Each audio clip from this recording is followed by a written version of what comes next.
tema de hoje é em busca de um evangelho equilibrado. Em busca de um evangelho equilibrado. Como eu coloquei esse título antes de terminar, eu gosto de o título ser a última coisa, essa semana eu não fiz isso, eu coloquei antes de terminar, antes de todas as minhas revisões. Eu acho que eu preferiria usar como tema da mensagem, que eu já tinha anunciado, então eu mantive, o evangelho puro e simples, né? É um tema abordado pelo Lewis, né? C.S. Lewis, que aborda esse tema como defesa da fé. O evangelho simples, puro, era isso que eu gostaria de ministrar aqui com os irmãos hoje. Vamos orar? Vamos dar as mãos? Vamos dar as mãos? Eu peço que você olhe nesse momento pedindo: Deus, usa esse tempo para falar comigo. Fala comigo, Senhor. Pede isso para Deus. Pede para Deus falar o teu coração. Alguma coisa que seja importante dentro da tua vida e que esclareça a sua mente e o seu coração. Pede para Deus.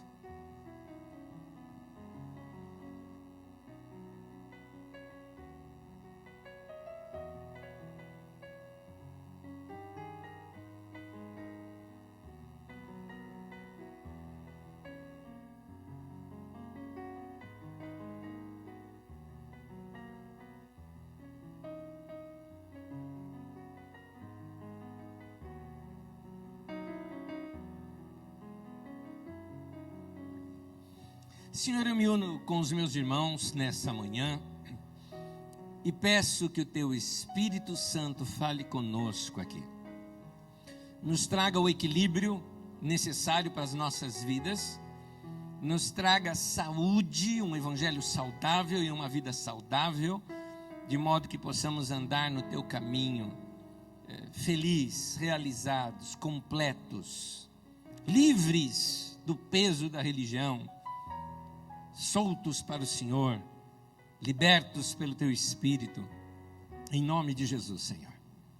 Que o nosso coração nunca se desvie, que o nosso coração nunca seja orgulhoso, que o nosso coração seja simples, manso e humilde, como o do nosso Mestre Jesus. Em nome de Jesus que te pedimos. Amém. Amém. Tema de hoje: em busca de um evangelho equilibrado. Em busca de um evangelho equilibrado. Eu já contei isso aqui, mas cai muito bem para introduzir o assunto. Eu li certa vez uma história contando de alguém que foi eleito para a Câmara dos Deputados. E ele chegou no seu primeiro dia de trabalho, tudo ainda vazio, tudo montando. No seu escritório havia apenas uma mesa e um telefone. E ele ficou lá sem saber muito ainda o que fazer, aquele primeiro dia, tudo mais. Pouco tempo depois ele viu um repórter passando, então ele pensou assim: é melhor eu parecer que eu estou ocupado. Então ele pegou o telefone e, sem ter ninguém do outro lado, ele começou a falar, né? Viu que tinha gente por perto, ele sacou o telefone e começou: sim, senhor presidente, eu estou contente que o senhor está usando os meus planos nesse projeto. Muito obrigado. E aquele riso falando: eu sabia que ia dar certo. Não, senhor, não precisa dizer para todos que o projeto é meu. Só por saber que o meu plano vai ajudar milhares de pessoas já é o bastante para mim. E aí ele desligava o telefone, e tinha um homem na sala dele, por isso que ele pegou o telefone para se disfarçar. E ele chegou assim, pergunta para o homem que tinha entrado no seu gabinete: e então, o que posso ajudá-lo, meu jovem? O cara fica olhando para ele e falou: eu vim instalar o seu telefone.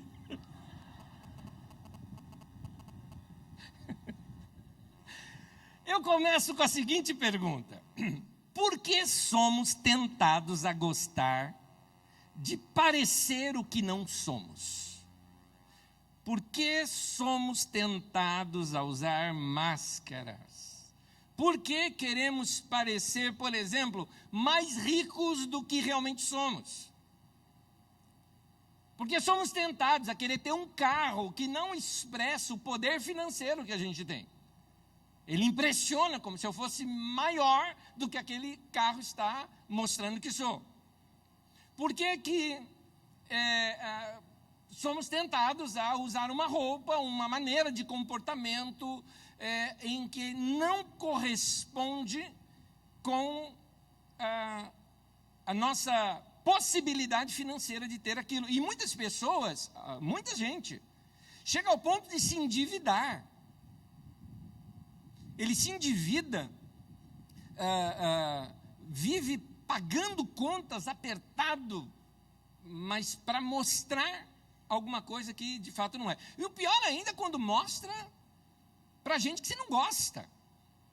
Aí você vive apertado para pagar contas, para se vestir bem, para impressionar gente que você não gosta. Somos tentados a parecer também mais bem-sucedidos do que realmente somos. Chega no final do ano, encontramos aqueles parentes que encontramos uma vez por ano, quando não uma vez a cada 2 anos. E aí, sabe como é, né? Tem que impressionar a tia, tem que impressionar, principalmente aquela tia que abre a boca e fala para todo mundo, né? Faladeira, tal. Então, você tem que impressionar. Aí, então, nós queremos impressionar as pessoas com a nossa empresa, com o nosso trabalho, e associamos nomes de grandes empresas ou de gente famosa que atendemos, como que para aumentar o valor do que nós fizemos. Não é?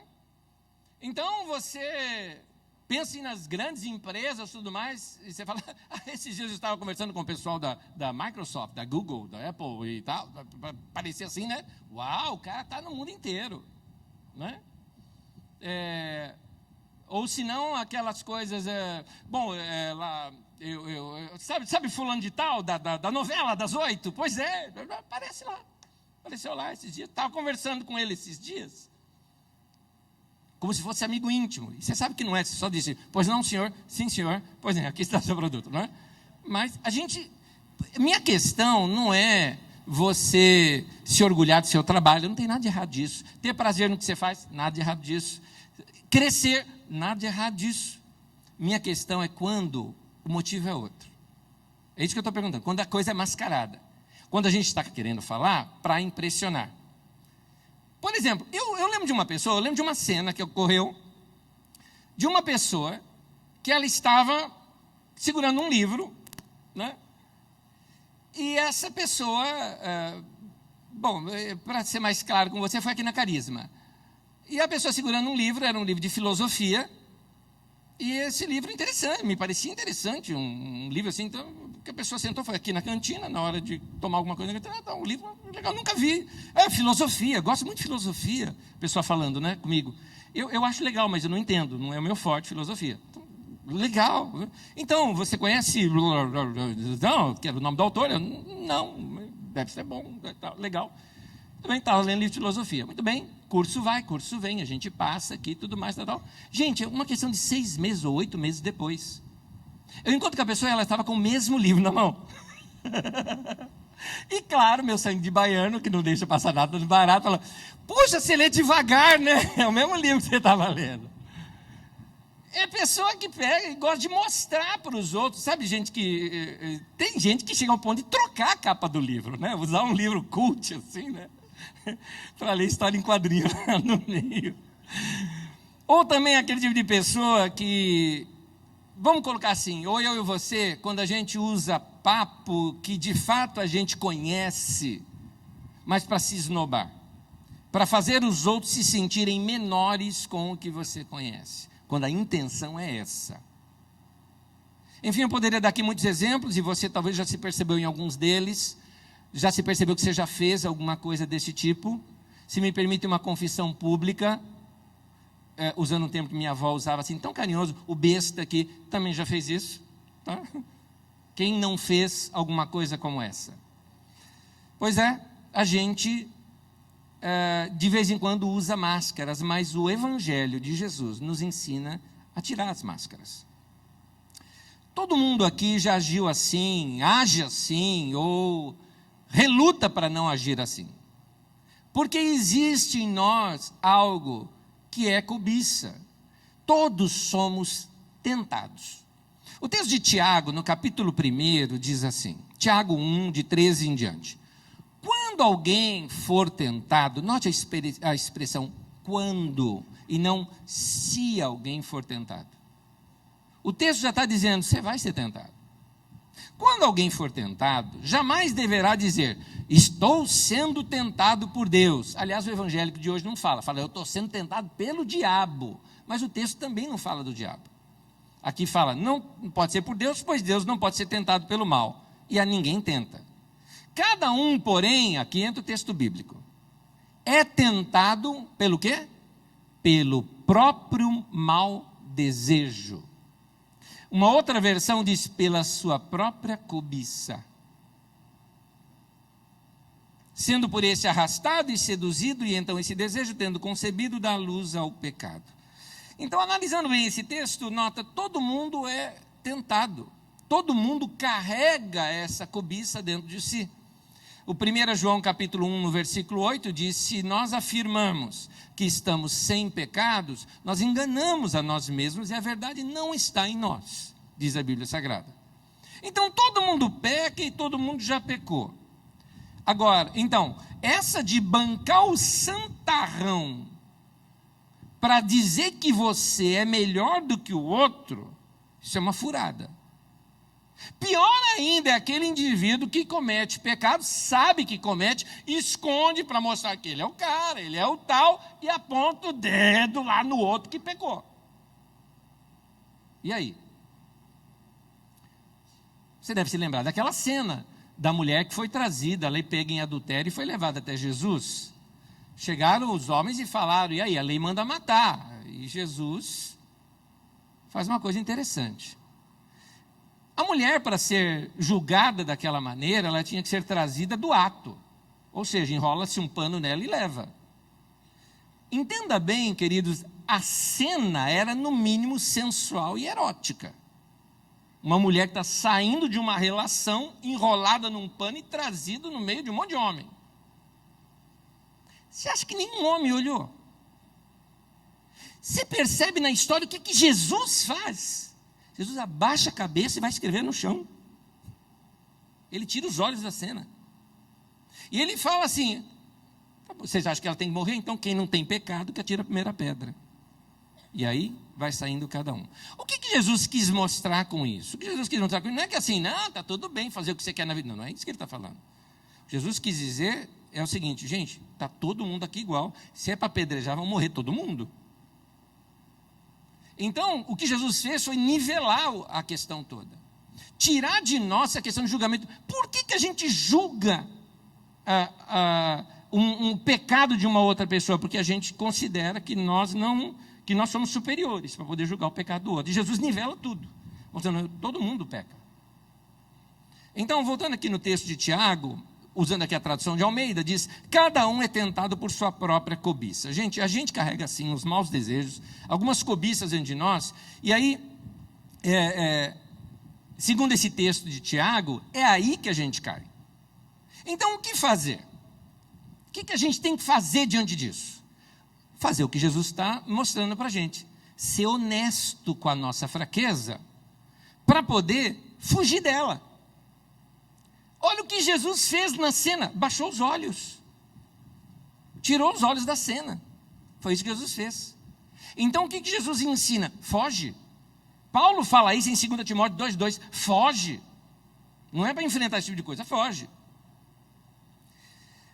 É aqui que eu quero, com essa base, lançar onde eu estou vendo o perigo, nessas pregações que tem tanto hoje, da igreja evangélica, principalmente na TV, mais até do que no rádio, acerca de dinheiro, de prosperidade. Esse é um termo muito usado. O caso, é com essa base que eu quero que vocês pensem nisso. O caso é que agora, aquela cobiça que tem dentro de nós, começa a ganhar um nome diferente, aí já não soa mais como pecado. Por exemplo, a cobiça pelo dinheiro passa a se chamar prosperidade, bênção de Deus. A cobiça pela fama passa a se chamar de unção. Deus está te honrando, não é? Então, é a cobiça travestida de bênção. É lobo vestido de ovelha. É o diabo se parecendo anjo de luz. Todos esses termos são termos bíblicos que eu estou usando. É o evangelho sendo pregado como outro evangelho. Então, essa ideia, esse evangelho da prosperidade, é só um produto do capitalismo e não do cristianismo. Temos uma mistura aí. Qual que é o propósito dessa mensagem, ou dessa admoestação, como eu já disse aqui no momento dos avisos aqui com os irmãos? Paulo apóstolo alerta os irmãos em Efésios 4, versículo 14, o seguinte, ele fala, o propósito é que não sejamos mais como crianças. E aí ele usa uma expressão de um barco solto no meio do mar, que vai levado para qualquer lugar por ventos de doutrinas estranhas. Então ele começa aqui, levados de um lado para outro pelas ondas, e nem jogados para cá e para lá por todo vento de doutrina, e pela astúcia e esperteza de homens que induzem ao erro. Naquele tempo já tinha coisas perigosas assim no meio da igreja, que levava Paulo, apóstolo, a alertá-los, toma cuidado, gente, não seja criança, não acredite em tudo, não é isso? Não acredite em tudo que te fala, vai provar, vai checar, vai ver isso. Então eu quero aqui alertar de alguns enganos e distorções, para que a nossa fé, imagine, você põe o teu coração naquilo, daqui a alguns anos você descobre que aquilo estava errado. Que decepção! Para que você não chegue nisso, vamos buscar aqui, ver essa questão de algo equilibrado. Cuidado com exageros. Veja sempre as coisas num prisma de equilíbrio. Aqui, continuando o assunto, alguns enganos e distorções. O primeiro engano que eu quero lhe mostrar é o perigo do engano dessa prosperidade. Há uma distorção na mensagem sobre sermos vencedores. Veja bem, queridos, eu não estou dizendo que o cristão é perdedor. Eu também não estou dizendo que a Bíblia não diz que somos vencedores, que senão alguém vai falar, mas a Bíblia não diz, há o que vencer, há o que vencer. Lá em Apocalipse fala bastante isso. E ela não diz que nós somos mais do que vencedores. Isso fala. Então, eu estou dizendo que hoje em dia é feita uma outra leitura do que a Bíblia quer dizer quando ela diz que nós somos vencedores. O problema é que essa mensagem hoje tem trazido um certo orgulho, até arrogância no meio dos cristãos. Isso que eu estou falando não é novo. Mais ou menos há uns 12 ou 13 anos atrás, se não foram uns 14 anos atrás, nós fizemos uma pesquisa em torno de 1.000 pessoas ao redor do salão de reunião onde nós tínhamos antes, perguntando para aquelas pessoas o que é que você não gosta na igreja evangélica. E uma das respostas fortes que as pessoas davam era que os crentes eram orgulhosos, arrogantes, nariz empinado. Essa atitude de arrogância, a pessoa tem repúdio a isso. Não se parece com Jesus uma atitude como essa. Veja bem, irmãos, ser vencedor é coisa boa. De todo o meu coração, meu irmão, eu quero que você cresça e vença em todas as áreas da sua vida que você puder vencer. Espero que você vença complexo de inferioridade, que você se dê o devido valor. Eu espero que você cresça financeiramente na sua vida, que você possa até ter o privilégio, o prazer de realizar alguns sonhos seus nessa área. Eu oro, eu peço que você vença a doença, que seja curado, que fique curado, que ande de modo saudável. Isso quero e acredito que isso é bíblico. O problema é nós fazermos uma leitura arrogante da postura de quem experimenta essas coisas. Deixa eu explicar uma coisinha para você. Lá em Romanos 8:37, fala que nós somos mais que vencedores. É importante a gente saber o que é isso, porque vai tirar de nós um pouquinho a arrogância. Ser mais do que vencedor, e veja bem, é mais do que ser só vencedor, certo? Vou te explicar o que é isso. Imaginemos a cena, por exemplo, você, marido, né, sai para trabalhar bastante e de repente você tem no meio do dia, acorda cedo, vai para o trabalho, tem uma grande ideia, naquela grande ideia faz os seus contatos, faz os seus negócios, atravessa São Paulo, pega trânsito, calorzão, poluição, espera, fila de espera, negocia, passa nervoso com o jeito de algumas pessoas, fecha o negócio, consegue, somente a área de vendas, fechou aquela sua venda, recebeu dinheiro com muito custo, você é um vencedor. Aí você chega na sua casa e fala, querida, cheguei. Pega aquele dinheiro e dá na mão da tua mulher para ela gastar o dinheiro com o que ela quiser. Ela é mais do que vencedora. É isso. Ela não fez nada, mas ganhou mais do que você. Não é? Então, meu irmão, quando a Bíblia diz que nós somos mais do que vencedores, o que quer dizer é o seguinte, meu irmão, se você está salvo, você está salvo porque alguém morreu lá na cruz no seu lugar, pagou um preço alto por você. Se você é curado porque alguém levou as suas enfermidades. Se você tem uma experiência com Deus maravilhosa, é porque alguém já abriu esse novo e vivo caminho. Esse vencedor é Jesus Cristo. Ele venceu. A Bíblia diz, ele venceu. E por causa dele, nós somos mais do que vencedores. Aleluia. Aleluia. Eu não fiz nada. E nem você. Entendeu? Eu não fiz nada e nem você. Então não tem por que a gente se gabar de alguma coisa. Por que eu estou falando isso? Simples. Por exemplo, meu irmão, suponhamos que você está experimentando na sua vida um tempo de prosperidade, de crescimento. E você, por exemplo, é uma pessoa que no teu coração entendeu, na tua mente entendeu, você vê a importância disso, você é um dizimista fiel, por exemplo. Agora, quer ver uma situação ruim? É você chegar assim e falar, eu sou próspero porque eu sou um dizimista. Quer que eu te falo claramente? Isso é orgulho, meu querido. Isso é orgulho. É como se você dissesse cantando em tom de zombaria, sabe? Quando as crianças falam assim, né? Eu sou abençoado e você não é, né? Mais ou menos assim, é mérito meu, é porque eu sou dizimista, por isso que eu sou abençoado, por isso Deus tem que me abençoar. Deus não tem que nada, meu irmão. Qualquer coisa que você não tem por mérito próprio, você tem por graça de Deus, porque alguém foi lá e pagou o preço por você, que foi Jesus. Se você foi curado, levante as mãos para os céus e agradeça a misericórdia do teu Deus. Mas nunca fale com arrogância, dizendo que eu tive fé. Meu irmão, vamos lá, não teve hora que bambiou, não teve hora que deu aquela situação assim de, ai meu Deus, será que... Vai dizer que você nunca passou por isso. E pior é quando você passa aquela ideia, não, se você tiver fé como eu tive, então você também vai ser curado, meu irmão. Teve gente que teve fé e não foi curado. E aí? Pare de se colocar como modelo. Tem uma fé como a minha. Isso é arrogância, isso é feio. Meu irmão, foi pura graça de Deus.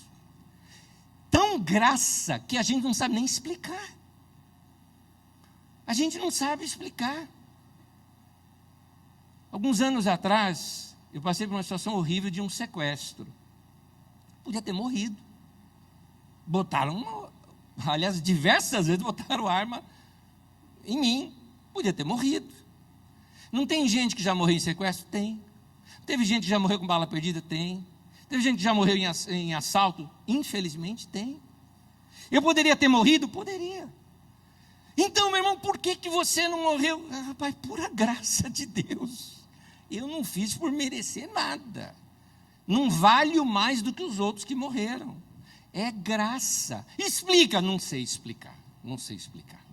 Pura graça de Deus. Ao contar para alguém, meu irmão, conte como alguém que recebeu uma graça. Como? Incentivando a pessoa a acreditar, sim, mas numa atitude de conforto, de incentivo. Meu irmão, olha, fomos curados, então vamos crer também que você vai ser curado. Anos atrás, eu sei o desespero que foi no meu coração da minha esposa, quando soubemos que ela tinha o câncer. Agora, acho que 7 anos depois, gente, está curada. Não tem mais nada, já passou no médico, não precisa tomar mais remédio nenhum. Passou, acabou, virou a página, fim, terminou. Graças a Deus. Quando a gente fala com alguém, fala, gente, aconteceu com a gente, olha, e Deus foi bom. Então, continua crendo, vai fazer bem para você isso. Vai trabalhar isso no seu coração. Quando a pessoa tem dúvida, a gente entende a sua dúvida, nós passamos também por dúvidas, mas Deus é bom. Você entende que isso glorifica a Deus e não a pessoa? A Bíblia fala sobre os fracos na fé. E os fracos na fé são presas fáceis desse evangelho da prosperidade. Vou explicar por quê. Primeiro eu preciso te lembrar que fraco na fé refere-se, não se refere àqueles que estão experimentando dificuldades e que no meio da dificuldade estão passando por alguma situação de desesperança. Isso não é o fraco na fé. Então, e que isso já sirva de consolo para você, meu irmão. Você está enfrentando uma dificuldade, chegou alguns momentos de dúvidas e desespero, meu irmão, sinta-se normal. Você é tão humano quanto eu, como qualquer outro aqui. A gente passa por isso, isso chama-se aflição. E Jesus disse, no mundo você vai passar por aflição. Isso não é ser fraco na fé. Isso não é ser fraco na fé. Fraco na fé é alguém que não tem fundamento na sua vida. Jesus chama isso de casa edificada sobre areia. Que vem uma tempestade e leva, derruba tudo. Porque não tem fundamento. Não tem firmeza no que crê. Não tem firmeza da fé em Jesus. Meu irmão, eu não te ensino a ter fé na cura. Eu não te ensino a ter fé que você vai vencer. Eu te ensino a ter fé em Jesus. Fé na direção de Deus. Isso é fundamento do Evangelho, de acordo com Hebreus capítulo 6, versículo 2, que fala da fé em Deus. É fé na direção de Deus. Eu tenho fé nele. O que é isso? Vou te explicar, explicando o que é forte na fé. Forte na fé, o que é uma pessoa forte na fé? Algumas pessoas pensam que forte na fé é aquela pessoa que tem confissão positiva. Rei de vencer, rei de vencer, rei de vencer. Isso não significa nada, meu querido. Forte na fé são aqueles que sabem o que Jesus fez por eles e não desistem de Jesus por nada. Como dizia o velho e bom hino, são firmes nas promessas de Jesus. Eu conheci uma senhora, quando nova na sua vida, se apaixonou por um homem, veio a se casar com esse homem, era o amor da vida dela. Esse homem pegou uma doença e veio a morrer. Gastou todo o seu dinheiro, o pouco que tinha, para tentar a cura desse homem. Ele não foi curado e ele morreu. Teve que cuidar dos filhos com muita dificuldade, inclusive com a ajuda de parentes que adotaram os filhos para que ela pudesse sobreviver. Essa senhora nunca blasfemou, nunca disse que ia se desviar do Evangelho por causa disso. Amou a Jesus até os últimos dias da sua vida.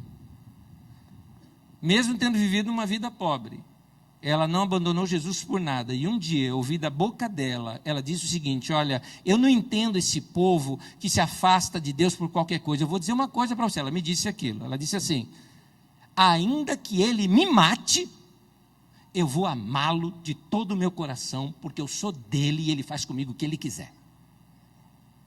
Minha avó.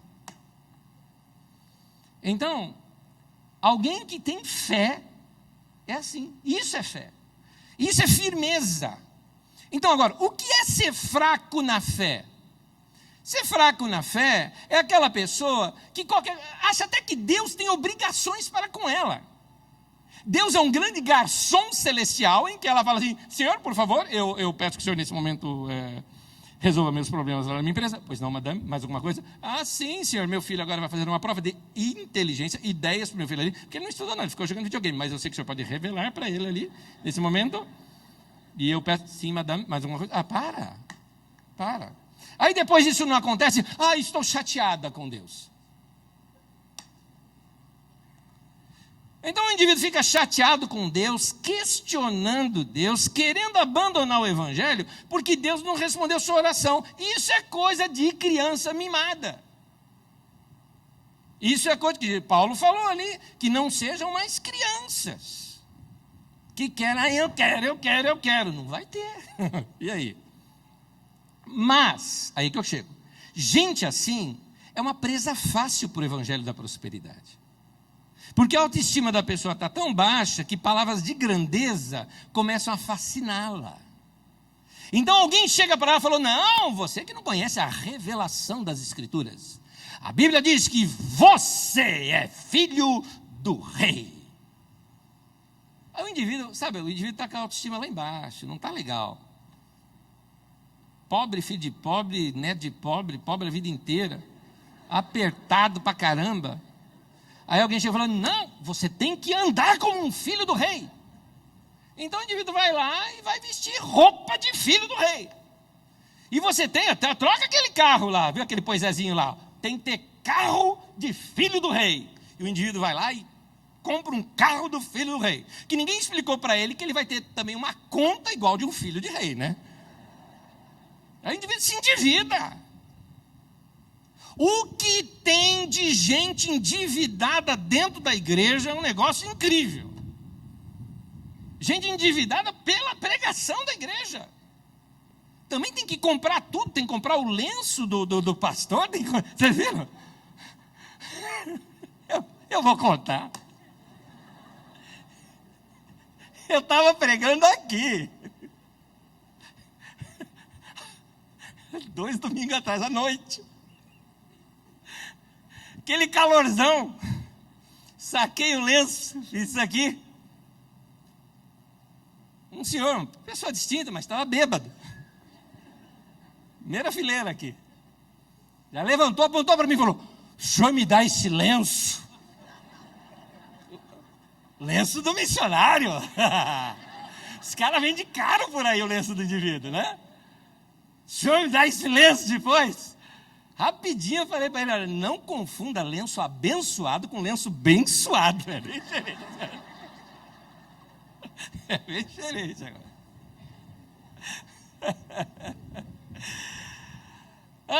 Mas é assim, as pessoas ficam acreditando em bênção, em milagres, isso e aquilo, e na área financeira, e se endividam.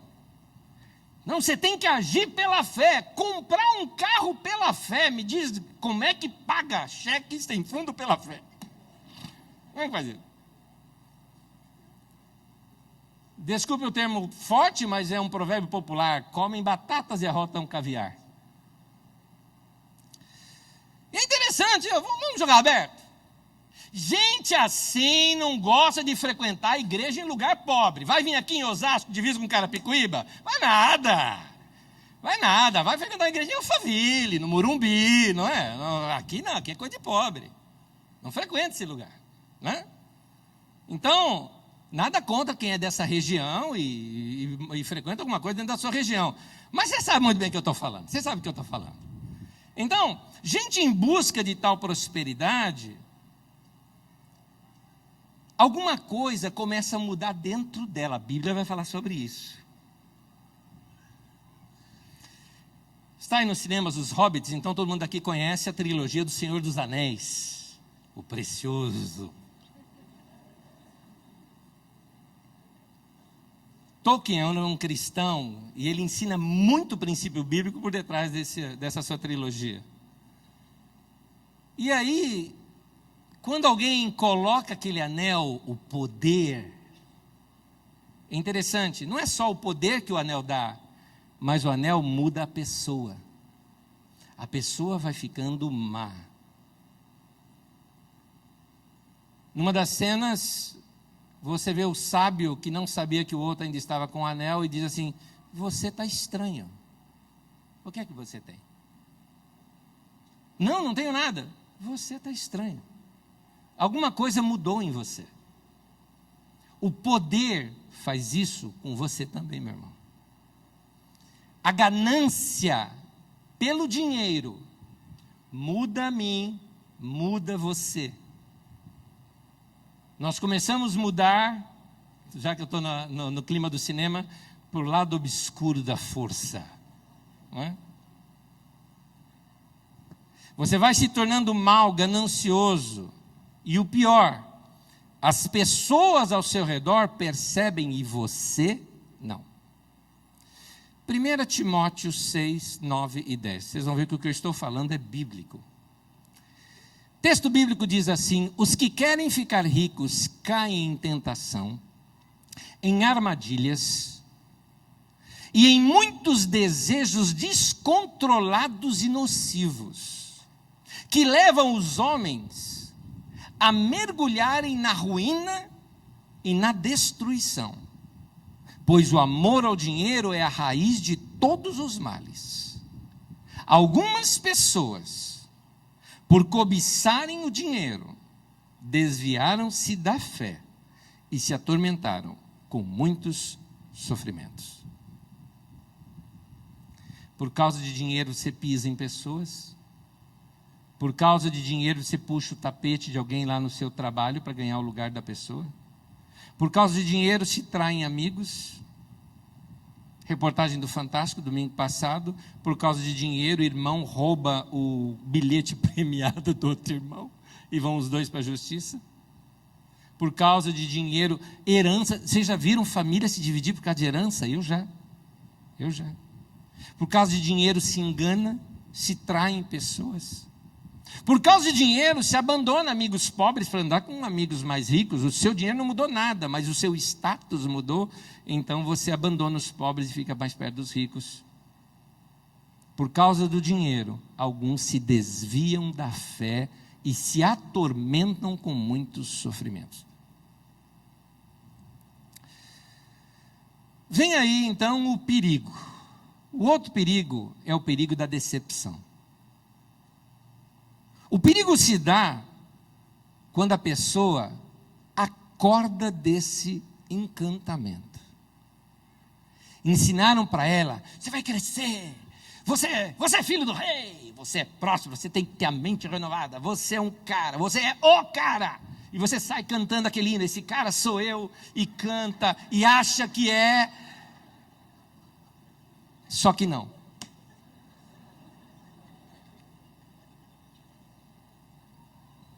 Muita gente aceitou viver assim porque tinha uma autoestima baixa e se sentiu valorizada com esse tipo de mensagem. Vamos dizer até que causou algum bem na pessoa.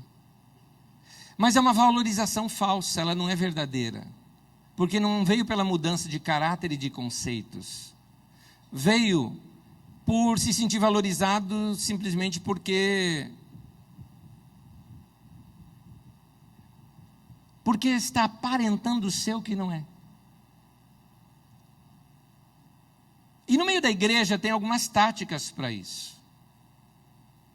Nos podres dos bastidores da igreja, me permitam falar isso com vocês, porque sou do ramo, posso falar, sou pastor. Nos podres dos bastidores da igreja, a gente recebe conselhos como os conselhos que eu já recebi assim: falou, Onésio, você está fazendo a coisa exatamente o contrário. Falei, como assim? Lá você fala de contratítulo e contra... Não, você tem que honrar as pessoas. Você tem que dar o maior número de cargos, de títulos para as pessoas, porque isso prende a pessoa na igreja. Eu não quero prender ninguém na igreja. E não, menos ainda, alimentar na pessoa a ganância pelo sucesso. E que sucesso é esse, gente? Ser grande dentro da igreja? Ter cargo dentro da igreja? Eu sou diácono. Diácono é a palavra servo, escravo. Já viu alguém que dizer: eu sou escravo? Escravo. Né? Eu me lembro, um tempo atrás, foi um comercial de televisão, um cara que quando ele teve o seu primeiro cartão de crédito, ele botava assim: Silva. É o meu Souza. Eu tenho Souza, não é igual, né? A mesma coisa. Então, ninguém deve se sentir valorizado por títulos, por posição, por dinheiro, porque isso é falso. Então, nesse pacote do Evangelho da Prosperidade, dão-se muitos títulos para as pessoas se sentirem mais valorizadas e assim segurá-las na igreja. Mas isso é um dano. E que dano isso está fazendo no meio da igreja? Gente, eu nunca vi tanto pastor na minha vida como estou vendo nesses dias. E tão rápido. É assim, pastor in the box. Você entra de um lado, né? Drive-thru. Você entra de um lado, faz o seu pedido, dá uma oferta, do outro lado você já pega a sua carteirinha. Porque você vai ver pessoas que mal conhecem a Bíblia com títulos de pastor. Gente que não teve ainda um caráter testado, aprovado pela convivência com os irmãos. Aí o indivíduo vira líder, pastor, passa a ser honrado e respeitado e gosta disso. Mas ele sabe que ele nu diante de Deus não é nada daquilo. Aí tem aquele conflito. Eu sei que eu não sou, mas eles não sabem que eu não sou.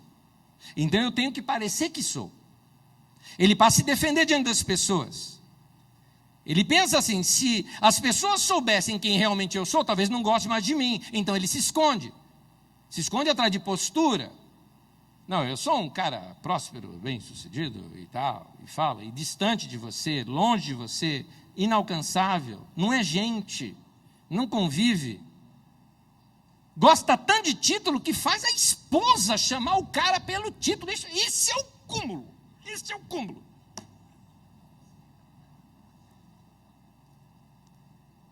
Eu estava numa reunião uma vez, isso foi uns anos atrás, gente, isso foi em 1986, numa reunião de pastores que eu estava em Belo Horizonte, um grupo pequeno que nós estávamos num retiro de pastores.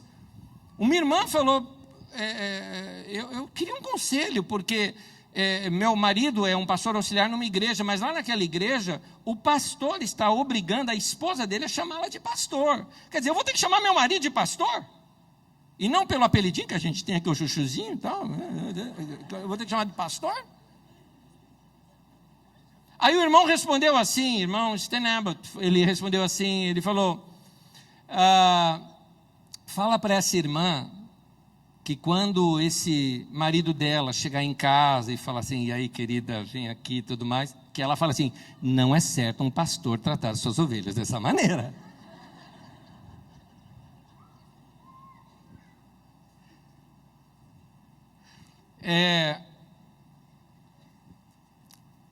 Eu acho que cada um de nós já agiu assim, numa escala maior ou menor do que outros. A gente esconde as nossas falhas, estou voltando lá para o texto de Tiago, todos nós. A gente esconde as nossas falhas, os nossos medos, os nossos sentimentos, os nossos pecados, e colocamos na testa só o que nós queremos que os outros vejam. Jogamos com a pessoa aquele jogo do ego para conservá-los à distância, de modo que eles não se aproximem e nos conheçam. Porque o orgulho em nós nos faz sermos superficiais. A gente tem que vencer isso. É uma cobiça que a gente tem que vencer. O indivíduo então vende a imagem do que era sem o ser. E aí agora pensa que se ele derrubar o muro que ele mesmo construiu, as pessoas podem descobrir quem realmente ele é e acha que por isso não vão mais gostar dele. É o medo da rejeição que o faz manter o orgulho dele. 1 João 1, versículo 7 e 8, o texto bíblico diz assim, se porém andarmos na luz como ele está na luz, temos comunhão uns com os outros. O texto continua adiante dizendo, se afirmamos que nunca pecamos, enganamos a nós mesmos e a verdade não está em nós. Então, quem é orgulhoso quer distância. Pois está escondendo algo que não deseja que os outros vejam. Gente assim, foge da luz. Então ele precisa de título para separá-lo. Precisa de nome, precisa de poder, de cargo. Precisa de algum status. Tem umas besteiras hoje no meio da igreja, agora você tem anel de pastor, anel de bispo, anel de apóstolo, né? E deve ser agora coroa, né? Que vão colocar daqui a pouco em alguns. É o que falta. E o que eu vejo é que lendo as Escrituras, Jesus não era assim. Não tem nada disso na Bíblia. Quando você lê o começo do livro dos Atos, que mostra ali o início da igreja, aquela coisa encantadora, você vê um na casa do outro, todo mundo igual. Quando você lê os evangelhos, Jesus era tão do povão que para identificá-lo, Judas combinou um sinal: eu vou beijar no rosto. O barbudão que eu beijar no rosto é o cara, porque lá todo mundo era igual, todo mundo se vestia igual, Jesus se vestia igual a todo mundo. Se você decide andar na luz, querido, se você decide ser transparente, ser você mesmo, ser autêntico, de acordo com esse texto, então você pode ter comunhão, você vai ter amigos íntimos. A humildade, ela cria intimidade. O orgulho, ele destrói a intimidade, ele cria superficialidade. No orgulho todo mundo está bem, não é? A gente tem isso, né? Aquela distância. Olá, como vai? Tudo bem? Não é? Eu me lembro, essa frase não é minha, né? Mas eu me lembro um dia que eu não estava legal. Encontrei logo na entrada, aqui na Carisma, sorrisão aqui da nossa secretária. Bom dia, tudo bem? Eu não estava bem. Eu falei, olha, tudo bem é muita coisa. Mas eu estou bem. Não é tudo, né? Não é tudo. Então, a gente cria aquela superficialidade. Eu sou próspero, aleluia, filho do rei, vencedor. E está com a vida toda estourada. E tem que ficar desse jeito? Para. Silvio Santos ri desse jeito, mas o cara é rico, entendeu? Por favor. Queridos, o perigo se dá quando se acorda, quando se perde o encantamento. O orgulho precede a ruína, a Bíblia Sagrada diz isso. Eu já conversei com gente famosa que perdeu tudo na vida e hoje tem coração amargurado. Teve uma época que nós dirigimos uma rádio, eu fui fazer uma entrevista com um cara que já foi um cantor famoso e hoje não é mais. Que coração dolorido tinha aquele rapaz. A fama, enquanto era famoso, a honra que ele tinha lhe subiu a cabeça. Quando perdeu a fama, ninguém mais queria falar com ele. Lembro-me de algo interessante. Uma história interessante, já contei isso aqui, uma história muito interessante de um pai que ele era um diretor nas empresas Globo. E ele levou o seu filho, num desses dias de fim de ano, que se leva criança para trabalhar, levou o seu filho no trabalho, talvez um filho, quem sabe, da idade do Eduardo, por exemplo, meu filho aqui, que já tinha entendimento e tudo mais, e o filho entrou com o pai, e o pai, crachazão, classe entra, crachazão, tal, diretor, né? E todo mundo, como vai, senhor, tudo bem? Tudo bem? E o filho ficou impressionado. Ele ficou assim, pai, você é grande aqui, né? Você é respeitado, que legal. O pai chegou para ele e falou, filho, não. Quem é respeitado é esse aqui, mostrou o crachá. Esse crachá é que é respeitado. Ele pegou o crachá assim, colocou do lado e falou, olha, eles respeitam aquele crachá. Esse cara aqui, esse sou eu. O dia que eu não estiver usando esse crachá, eu não vou ter nada disso. Então, filho, não se engane com o sucesso. Esse sou eu que eu quero que você conheçam. Eles só conhecem esse crachá. Então, não se engane com esse sucesso que não é sucesso, com esse crescimento que não é crescimento. E aí, quando a pessoa acorda, o indivíduo era diretor executivo de uma empresa, acostumado com restaurantes caros, com roupas caras, com coisas caras, com glamour. Um dia ele perde tudo aquilo, entra numa depressão, porque ele vê que ele não é mais, que era só o crachá que valia. O indivíduo entra para a religião, cresce na religião e acha que é o cara, e daqui a pouco ele perde aquele status da religião e ele vê que ele não é mais aquilo. Entra em depressão. Eu lembro-me de várias pessoas vítimas de uma dessas igrejas dominadoras que vieram quebradas à procura de ajuda. Eram várias, eu atendi mais de 50 e poucas pessoas individualmente vítimas de um evangelho desse tipo. Isso numa questão assim de um mês, talvez. Minha esposa se lembra muito bem disso. A crise que essas pessoas estavam. Eu acreditava no meu líder, eu acreditava na minha líder, eu acreditava naquilo que a gente fazia, e depois eu vi que era tudo um grande engano. Acreditem, muitas delas, não poucas, estavam passando por terapia com psicólogos ou até psiquiatras. Estavam descompensadas dentro de si. Normalmente esse pessoal da teologia da prosperidade fala mal de psicólogo e psiquiatra. Psicólogo e psiquiatra é inimigo deles. Porque uma das coisas que um psicólogo vai ver é que você está desequilibrado com a sua religião e vai falar para você dar uma maneirada, e eles não gostam de maneirada, eles gostam de gente fanática. Então eles dizem que quem passa por depressão é falta de fé. Dizem que quem confia em Jesus não precisa disso. Mas isso é orgulho, isso é tolice. A psicologia, ciência que estuda o comportamento humano, tanto quanto a psiquiatria, ciência que estuda o equilíbrio dos hormônios e dos neurotransmissores, são necessários para ajudar também pessoas que estão desequilibradas em suas emoções e comportamentos. Gente com depressão religiosa pode vir a pensar que está enlouquecendo. Eu já atendi uma vez uma pessoa aqui na Carisma. A pessoa veio visitar aqui, ela estava tão descompensada dentro de si, que ela chegou assim e falou, eu estou endemoniada. Ela passou a acreditar que ela tinha agora demônios dentro dela. A pessoa fica pensando que está longe de Deus, quando em alguns casos são desequilíbrios hormonais, bioquímicos lá no seu corpo. Como ocorre com algumas pessoas, por exemplo, uma pessoa às vezes passa por uma menopausa, por exemplo, tem um desarranjo hormonal e começa a sentir depressão, precisa de tratamento. Precisa de tratamento. Pessoas com situações de ordem genética que refletem no estado emocional da pessoa, precisa procurar um profissional. É lamentável a notícia que tenho. De novembro para cá, tenho notícia de 3 pastores que se suicidaram nos Estados Unidos. Gente com depressão. Gente que precisa de ajuda. Gente que precisa ser liberta do peso que colocaram sobre ela, que senão vão acabar igual esses pastores.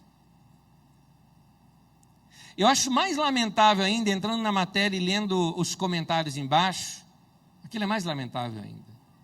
Aquilo transtorna o meu coração. Gente que fala, se fossem homens de Deus, não teria depressão. Homem de Deus não precisa de psicólogo. Ah, se eles se mataram, é porque estavam fazendo o ministério na sua própria força, e não na força de Jesus. Muito lindo, meu irmão, mas hipócrita. Hipócrita. Me permita, posso falar. Tenho 27 anos de pastorado. Acho que posso falar alguma coisa do que é ser pastor. Eu sei o peso que vem por detrás. A cobrança que tem sobre uma liderança pastoral. A gente tem que ser um monte de coisa que a gente não é. Tem que ser psicólogo sem nunca ter estudado psicologia. Tem que administrar o tamanho disso daqui. Administrar um negócio que nunca foi formado para administração. Tem que fazer gestão de pessoas sem ter formação para a área. E a gente tem formação para quê? Para pregar, para falar. E aí? Então, imagina a crise que é. A crise que é sobre os pastores, por exemplo, que tem do capitalismo com a igreja. Quando a igreja vira instrumento de capitalismo, tudo tem que crescer. Se o pastor, a igreja não está crescendo, se ele financeiramente não está crescendo, diante dos outros já começa a falar, esse cara não é abençoado não. Alguns falam, nem sei se tem chamado. Para. Lembro-me uma vez, fui convidado por um grupo de pastores aqui em São Paulo para falar sobre crescimento da igreja. Eles queriam saber qual é a fórmula que eu uso na nossa comunidade para ter tido o crescimento que nós tivemos. Eu comecei essa palestra falando com os meus irmãos o seguinte, falei, irmãos queridos pastores, você não foi chamado por Deus para fazer sua igreja crescer. Ponto. Você foi chamado por Deus para pastorear o rebanho de Deus. Só. É isso. Ponto. Acabou. Se Deus te colocou ali 50 pessoas para você pastorear, e você pastoreia bem, são pessoas saudáveis, sua nota é 10. Se eu tiver lá 5.000 pessoas para pastorear, mas com toda a nossa estrutura, nós estamos conseguindo alcançar só ali 2.000, 3.000 pessoas, nossa nota é 6. Então, sua nota é maior do que a nossa. Então, acabou. Nunca, tamanho de igreja é sinônimo de unção do pastor, ou de bênção do pastor. Para com isso. Aliás, isso nem existe. Para com isso. Um amigo meu, sociólogo e pastor, Marcos Arraes, ele me apresentou o trabalho de Emily Durkheim sobre suicídio como uma causa social. Emily Durkheim que esse é a pronúncia, afirma que algumas pessoas preferem destruir a si próprias do que viver sob o grande controle da sociedade. Nesse sentido, ele culpa o meio em que eles vivem por produzir esses suicídios. Se encaixa perfeitamente com a matéria que lhes disse sobre o suicídio daqueles pastores. Por que ele suicidou? Porque não andava com Deus, porque não foi fiel ao ministério. Não, meu irmão. Vítima de cobrança, vítima de que criaram dele um grande herói quando ele descobriu que não era. A gente tem que ser claro com isso. Tem gente que pensa que eu sou o que eu não sou. Eu falo, tem muita gente que se relaciona comigo com um holograma chamado Anésio Rodrigues, mas não com Anésio. Um holograma. Tem gente que acha assim, não, né, aquele cara manja de oração, sabe tudo, sabe nada, meu querido. Sabe nada. Sou humano que nem você. Preciso da graça de Deus tanto quanto você. É isso. Aliás, um parêntese, me permite, já está me dando meu horário, mas eu preciso ser completo aqui na mensagem. Eu vou abrir um parêntese pequeno aqui, para tirar, porque eu talvez não tenha outra oportunidade de falar isso. Mas eu quero tirar um conceito errado sobre suicídio que tem no meio da igreja. Desde criança eu aprendi assim: se alguém se suicidar, perdeu a salvação. O texto é 1 Coríntios 3, 16 e 17. E esse texto, eu não lembrei que tinha esse texto na tela. Olha o que diz o texto. Vocês não sabem que são santuário de Deus e que o Espírito de Deus habita em vocês? Se alguém destruir o santuário de Deus, Deus o destruirá. Pois o santuário de Deus, que são vocês, é sagrado. Então alguém fala, está aí? Nós somos o templo do Espírito Santo. Se alguém destruir esse santuário de Deus, Deus acaba com ele. Queridos, o texto inteiro está no plural, não no singular. Esse texto não trata do santuário de Deus individual, como em 1 Coríntios capítulo 6. Trata de você ser templo do Espírito Santo. Lá em 1 Coríntios 6 trata sobre isso. Aqui, Paulo está tratando o assunto de divisão no meio da igreja. De gente arrogante, julgando o outro e brigando com irmãos no meio da igreja. Paulo está dizendo o seguinte, que vocês como igreja são santuário, é coletivo. Então, o texto não está falando do nosso corpo, mas da comunhão da igreja como um corpo. O que ele está dizendo? Não destrua essa comunhão, porque se você destruir essa comunhão, você virou inimigo de Deus. Então, não separe irmãos, não seja fofoqueiro, é isso que o texto está querendo dizer, é outra coisa. Não seja linguarudo, não seja fofoqueiro, não separe pessoas, não separe famílias, não separe irmãos, não separe a comunhão, não fale mal dos outros. É isso que o texto está querendo mostrar, porque você se torna inimigo de Deus. Lembra-se de Provérbios, 6 coisas Deus detesta, a 7ª ele abomina, a 7ª que ele abomina é aquele que causa divisão entre irmãos. É isso que o texto está dizendo. Voltando aqui então, gente, esse é o lado obscuro da teologia da prosperidade. Mesmo falando tanto sobre fé, sobre cura e prosperidade, acaba produzindo exatamente ao contrário. Gente pobre de mente, gente longe da fé genuína do Evangelho, porque não se usa a Bíblia Sagrada muito, gente doente nas suas emoções e no seu comportamento social. Eu vejo alguns comentários desses fanáticos nas redes sociais e eu lamento, eu me entristeço. São doentes e não sabem que são. Terminando. Terceiro, a cura para isso. Eu vou ser rápido aqui. Meu irmão, se você tem esse problema sério de orgulho, lembre-se, você, primeira coisa que tem que admitir. Eu te perguntaria quais são seus pontos fracos. Qual é o seu calcanhar de Aquiles? Qual é o ponto da tua vida em que você percebe que se alguém der trela ali, é ali que você erra? Então vigie essa área da sua vida. Aceite a sua humanidade. Você é humano, você é falho. E tem áreas da sua vida que você vai ter que aprender a conviver com a sua fraqueza. Vou te falar como. Jesus nos ensina isso, que nós somos humanos, e que nós devemos aceitar a nossa humanidade, quando o próprio Jesus, por exemplo, chora diante da morte do seu amigo. Você consegue imaginar Jesus chorando? Pois é, ele chorou, e de tristeza. Você consegue, às vezes alguém vê alguém angustiado e fala assim, que isso, irmão, que perdeu a fé? A Bíblia conta de um homem que estava angustiado, a angústia dele era tanta, mas tanta, que ele usa a seguinte expressão, eu estou angustiado até a morte, eu estou quase morrendo de tanta angústia. Sabe quem falou isso? Jesus, lá no Getsemane. Então, nota que Jesus nos ensina a sermos normais, a aprender a lidar com essas vulnerabilidades da nossa humanidade. Quando uma pessoa quer passar a imagem de que ela é a pessoa perfeita, que nunca falha, que é sobrenatural, que é sobre-humana, isso evidencia orgulho ou muita leitura de história em quadrinho quando era criança e não passou isso, e encarnou isso no mundo real, não é? Pois é. É feio ver gente assim, na verdade. Queria que você soubesse disso. É feio. Admita suas fraquezas. Vamos admitir que nós não somos perfeitos, todos nós temos falhas e defeitos, damos bola fora, erramos. O que a Bíblia diz em Romanos 12, 3? Ninguém tenha de si mesmo um conceito mais elevado do que deve ter. Mas, ao contrário, tenha um conceito que? Equilibrado. É por isso que eu estou falando que o Evangelho nos traz esse equilíbrio para a nossa vida.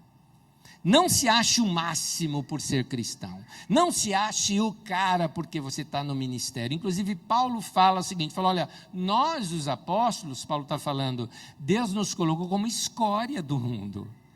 Como escória. Nós somos a pior raça que tem do mundo. Nós somos o chão de tudo. Portanto, meu querido, se alguém pisou em você, é normal, você é chão mesmo. Entendeu? É isso que Paulo está dizendo. Então não se julgue maior do que os outros. É ao contrário, no meio da igreja, quanto mais você cresce para baixo. Todos nós somos uma mistura de forças e fraquezas. Então uma definição de humildade é a seguinte, humildade é ser realista sobre nossas fraquezas.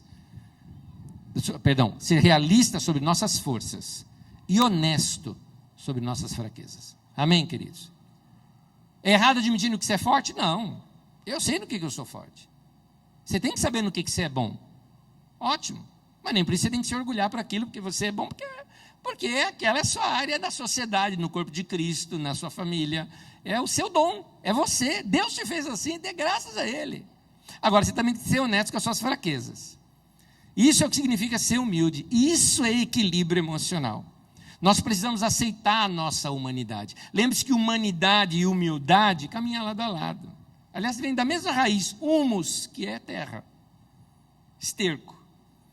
Então, não tente ser algo ou alguém que você não é. Ostentação é algo horrível. É gostoso ver gente com uma fé humilde e genuína. Alguém que não é falso no que faz ou no que fala. É gostoso a gente ver alguém que é verdadeiro. Então, querido, não viva uma vida falsa. Não viva uma aparência de que tudo está bem com você quando não está. Não tenha medo de ser autêntico.